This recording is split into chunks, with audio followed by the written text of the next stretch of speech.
Hello students, આજનો આપણો topic છે સર્કલ. આપણે યુનિટ 4માં યામ ભૂમિતિ કોઓર્ડિનેટ જ્યોમેટ્રી જોતા હતા. એમાં ફર્સ્ટ હતું લાઇન અને સેકન્ડ હતું સર્કલ એટલે કે વર્તુળ. તો આજનો આ ટોપિક વર્તુળ પર છે. એમાં 3 ટોપિક છે. એક standard form of equation of circle, એક general form of equation of circle અને ટેન્જન્ટ અને normal line to the circle. Okay, તો આપણે ફર્સ્ટ ટોપિક આજે જોઈશું. ઓકે, સેકન્ડ ટોપિક છે યુનિટ 4 યામ ભૂમિતિનો બીજો ટોપિક સર્કલ, વર્તુળ. બરાબર. તો હવે સર્કલ અહીંયા આગળ છે y એક્સિસ, અહીંયા છે x એક્સિસ. હવે અહીંયા આગળ હું એક સર્કલ ડ્રો કરું. બરાબર. હવે એનો એક સેન્ટર લઉં, પોઈન્ટ. તો સેન્ટરને આપણે નામ આપીએ c. c ના પોઈન્ટ છે h k. ઓકે, અને સર્કલ પર કોઈ બી એક જગ્યાએ પોઈન્ટ લો, કોઈ પણ પોઈન્ટ લો p x y. તો આ જે અહીંયાથી આ જે રેખા બની, આ શું થશે? સેન્ટર થી સર્કલ પરની રેખા શું થશે? r એટલે કે રેડિયસ. બરાબર. તો આ થશે આપણો r. તો આના માટેનું ઇક્વેશન આપણે શું લખી શકીએ?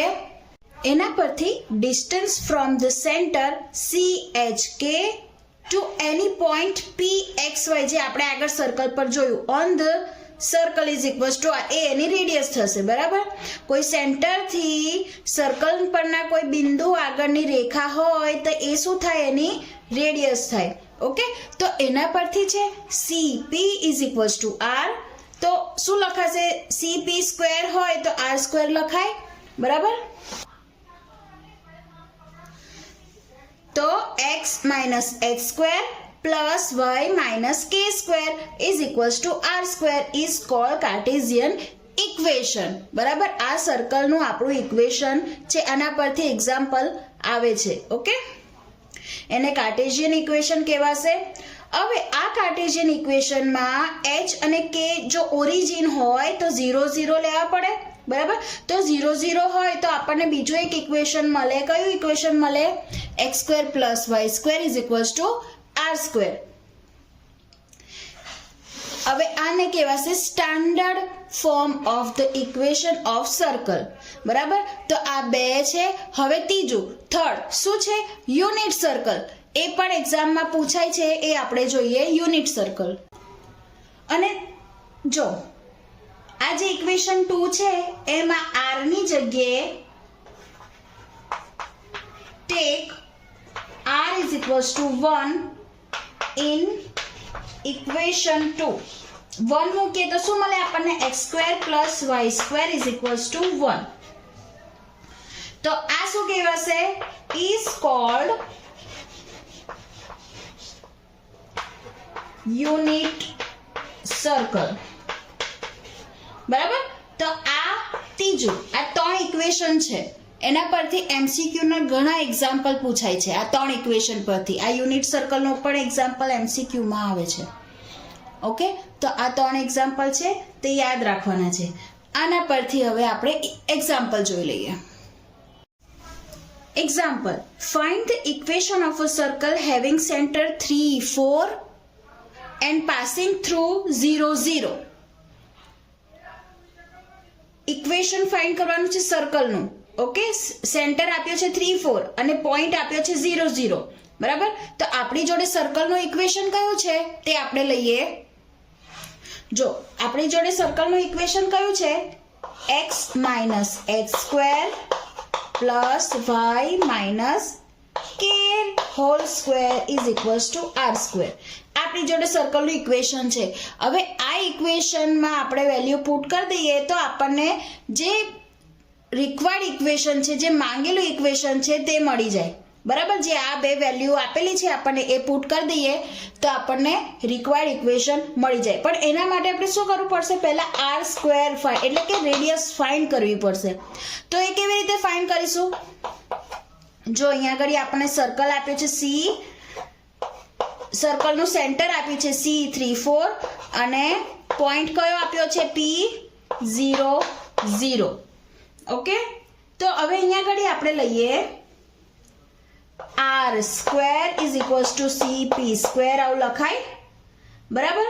તો cp સ્ક્વેર શું હતું, આમાં આપણે પોઈન્ટ જે છે આપણો 0 0 તે પોઈન્ટ અહીંયા પુટ કરીએ. આગળ એક્ઝામ્પલ જોતા પહેલા તમે આ ચેનલને સબસ્ક્રાઇબ ના કરી હોય તો પ્લીઝ સબસ્ક્રાઇબ કરી દેજો. તો આ જે આપણને પોઈન્ટ આપેલા છે એ આમાં પુટ કરી દઈએ બરાબર. તો શું આવશે, આ શું છે x y અને આ શું છે h k. ઓકે, તો પુટ કરો. આમાં શું લખાય, x એટલે 3, h એટલે 0 નો સ્ક્વેર પ્લસ y એટલે 4, k એટલે 0 નો સ્ક્વેર. તો શું આવશે 9 પ્લસ 16 ઇઝ ઇક્વલ્સ ટુ 25. તો આપણો r સ્ક્વેર શું મળ્યો 25 બરાબર. હવે જ્યારે આ ઇક્વેશન ફાઇન્ડ કરવાનું છે ત્યારે r સ્ક્વેર આપણને મળી ગયો છે. હવે આનો ઇક્વેશન ફાઇન્ડ કરવું છે, x y વાળી ટર્મ ફાઇન્ડ કરવાની છે. ઓકે, તો ત્યારે h અને k આપણે કયા લઈશું, અહીંયા આપણા h અને k જે વેલ્યુ હશે એ 3 અને 4 હશે. જે સેન્ટરના પોઈન્ટ છે તે આપણી વેલ્યુ થશે અહીંયા આગળ. ઓકે, તો આપણે મૂકીને કરીએ, x minus 3 square plus y minus 4 whole square is equals two r કેટલા છે 25. બસ હવે સિમ્પલી આને સોલ્વ કરો.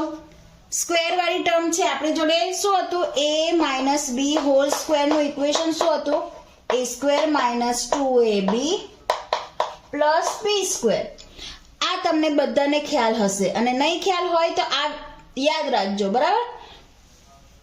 તો હવે આને એપ્લાય કરીએ, x માઇનસ 3 છે, a માઇનસ b કમ્પેર કરો ને આન્સર શું આવે લખો, x સ્ક્વેર માઇનસ 2x3 એટલે 6x plus 9 plus y square minus 8y plus 16 is equals two ને માઇનસ 25, 25 ને આ બાજુ લઈ લઈએ ઇક્વલ્સ ટુ 0. આવું થાય.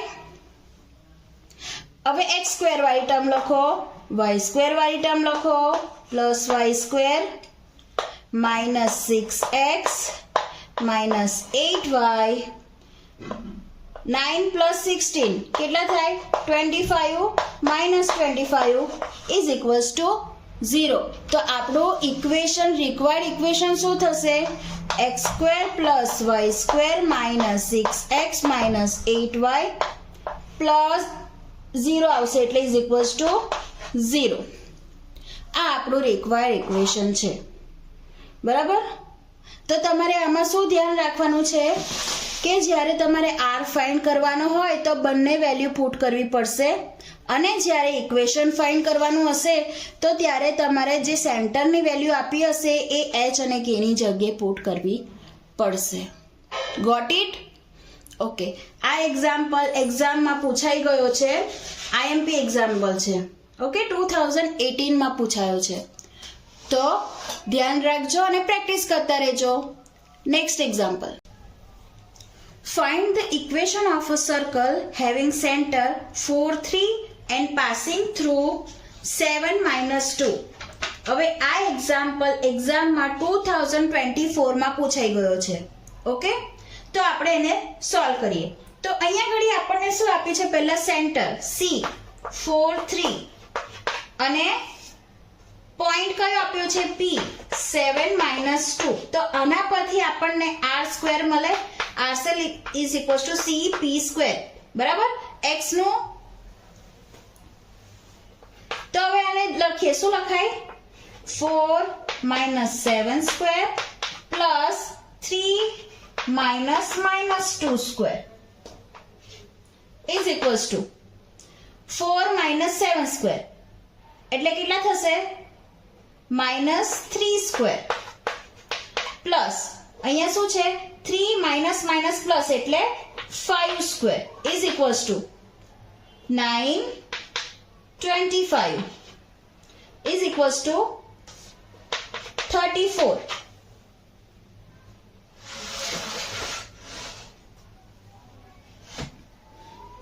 ઓકે, 4 minus 7 નો square is equals to -3 square. 3 minus -2 square એટલે 5 સ્ક્વેર. 9 અને આ 5 એટલે 35. Got it? હવે આપણે ઇક્વેશન ફાઇન્ડ કરીએ. Equation of the circle. શું હતું આપણી જોડે ઇક્વેશન? શું હતું? x minus h square plus y minus k square is equals to r square. x minus h અને k કયો લેવાનો? આપણા જે પોઈન્ટ હતા એ લેવાનો. 4 plus y minus 3 square is equals to r square કેટલા છે? 34. બસ હવે આને સોલ્વ કરો. x square minus, હવે હું ડાયરેક્ટ લખું 8x. તમને ખ્યાલ આવશે, તમને ખ્યાલ ના આવે તો તમે એનું જે ઇક્વેશન છે એ લઈને લખજો. a square a minus b square is equals to a square minus 2ab plus b square. Okay, આ મેં ડાયરેક્ટ લખ્યું છે આના પરથી. Plus 16 plus y square minus 6y minus plus 9 is equals to 34. તો હવે x square પછી લખવાનું y square પછી x વાળી ટર્મ 8x પછી y વાળી ટર્મ -6y. 16 plus 9 કેટલા થાય? 25 minus 34 is equals to 0. તો શું લખાશે? x square plus y square minus 8x minus 6y કેટલા થશે? આ minus 9 is equals to 0. તો આ આપણું રિક્વાયર્ડ ઇક્વેશન છે. Got it? Next example. Find the equation of a circle having center 3 minus 1 and passing through minus 1 2. Okay, centre C શું છે? 3 minus 1 અને પોઈન્ટ આપણો -1 2. આ એક્ઝામ્પલ તમને હોમવર્કમાં આગળ બે કરાયા એના જેવો જ એક્ઝામ્પલ છે. આ એક્ઝામ્પલ 2022માં પૂછાઈ ગયો છે. તો આ એક્ઝામ્પલનો આન્સર મને કમેન્ટ જરૂર કરજો. આઈ હોપ કે આ વિડીયો તમને ખૂબ હેલ્પફુલ રહ્યો હશે અને આવા બીજા વિડીયો જોવા માટે મારી ચેનલને લાઈક, સબસ્ક્રાઈબ અને શેર જરૂર કરજો. Thank you.